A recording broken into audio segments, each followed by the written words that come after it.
ہمارا قومی نصب العین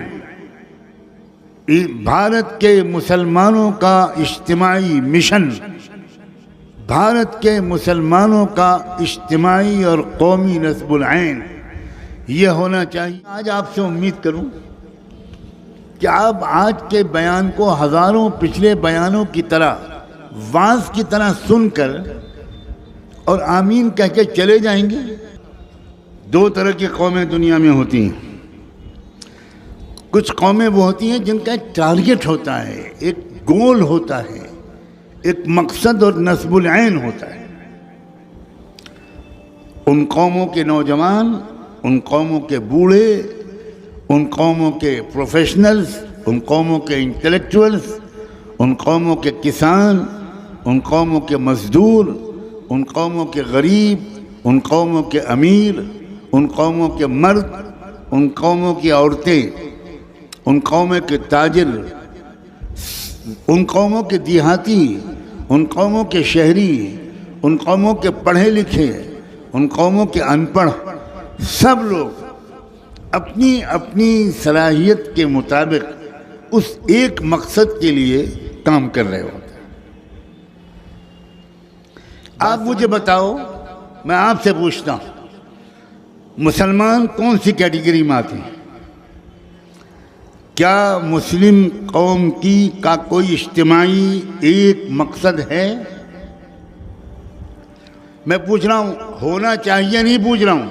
آج کے مسلمانوں کا کوئی ایک اجتماعی نصب العین، کوئی مقصد، کوئی گول، کوئی قومی نشانہ ہے جس کے لیے سب مسلمان مل کر اپنا وقت، اپنی جان تھوڑی سی، اپنا مال تھوڑا سا، اپنی صلاحیتیں اس ایک مقصد کے لیے لگا رہی ہوں؟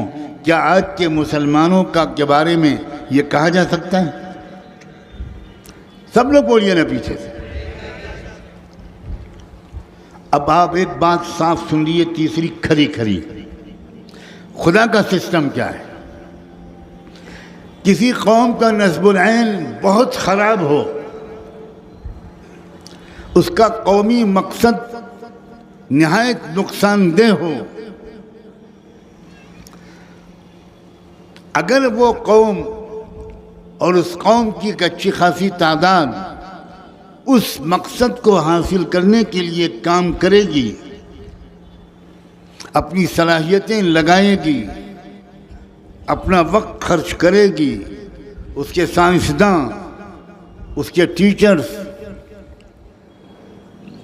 اس کے پالیسی میکرز، اس کے پولیٹیشنز، اس کے اصحاب قلم، رائٹرز، لکھنے والے، اس کے شاعر، اس کے فلمی اداکار، اس کے کھلاڑی، اس کے شاعر، اس کے نوجوان، اس کے مرد، اس کی عورتیں، اس کے کسان اور مزدور، اگر وہ اس مقصد کے لیے کام کریں گے جو کسی کے نزدیک اچھا نہیں ہوگا، خراب ہوگا، نقصان دہ ہوگا، تو خدا کا قانون یہ ہے کہ وہ قوم اپنے مقصد کو حاصل کرنے میں کامیاب ہو کر رہے۔ بات سمجھ رہے ہیں آپ؟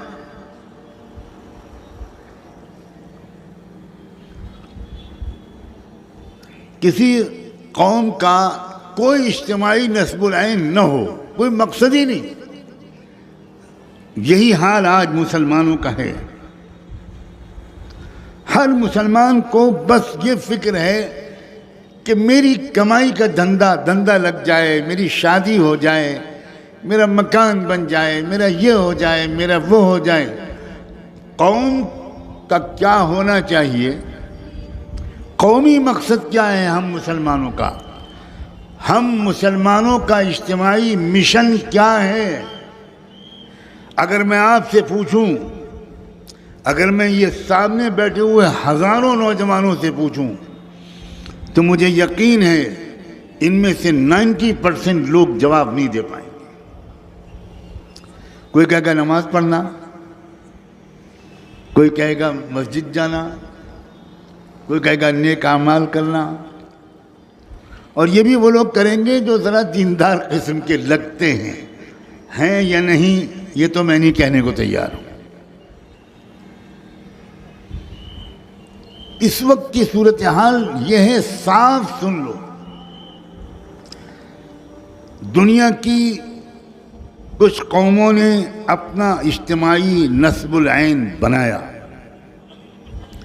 ایک مقصد بنایا، اور اس مقصد کے لیے محنت کی، قربانیاں دیں، جان لگائی، مال خرچ کیا، صلاحیتیں لگائیں، اور وہ اپنے مقصد سے بہت قریب پہنچتے چلے جا رہے ہیں، اور بہت سی قومیں اپنے مقصد تک پہنچ چکی ہیں۔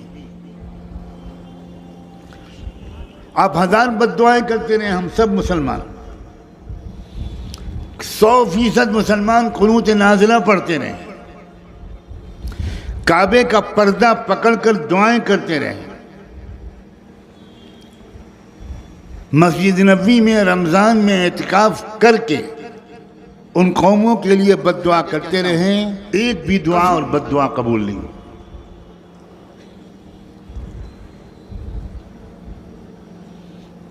اس دو قوموں نے اپنا بڑا مقصد بنایا ہے، میں صاف صاف کہنا چاہتا ہوں،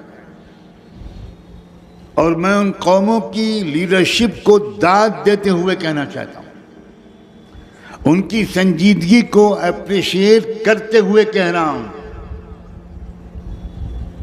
ان سے سبق سیکھنے کے ارادے سے کہہ رہا ہوں۔ ایک وہ قوم ہے جو یہودی ہے، کاش کے زیادہ وقت ہوتا اور میں تاریخ سناتا۔ ایک وقت آیا کہ یہودیوں کا نے طے کیا کہ ہمارا ایک قومی نصب العین ہونا چاہیے۔ سینکڑوں سال تک یہودی بھی ہماری آپ کی طرح رہے،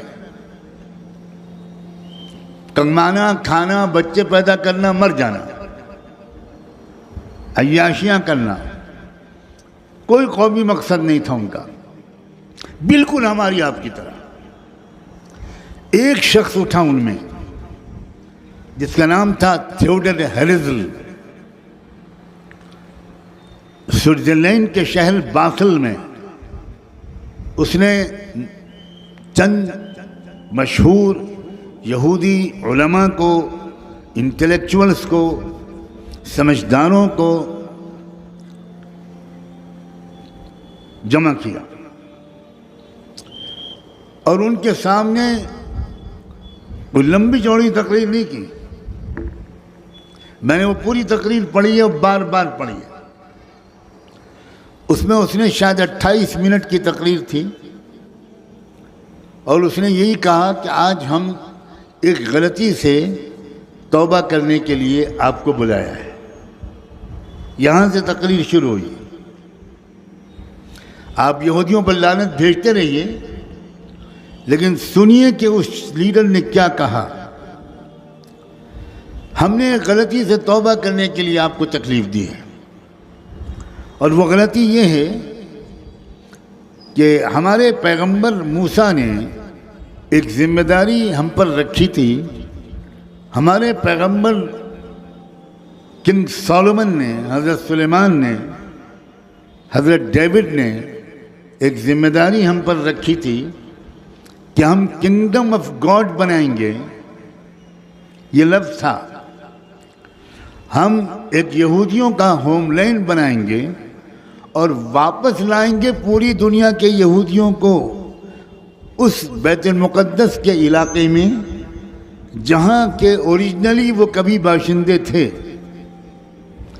یہ ہمارا نصب العین تھا، لیکن صدیوں سے ہم لوگوں نے اس مقصد کو بالکل بھلائے رکھا، کھاتے کماتے رہے، اور اتنا کماتے رہے کہ دنیا کی اکنامی پر ہمارا کنٹرول ہو گیا۔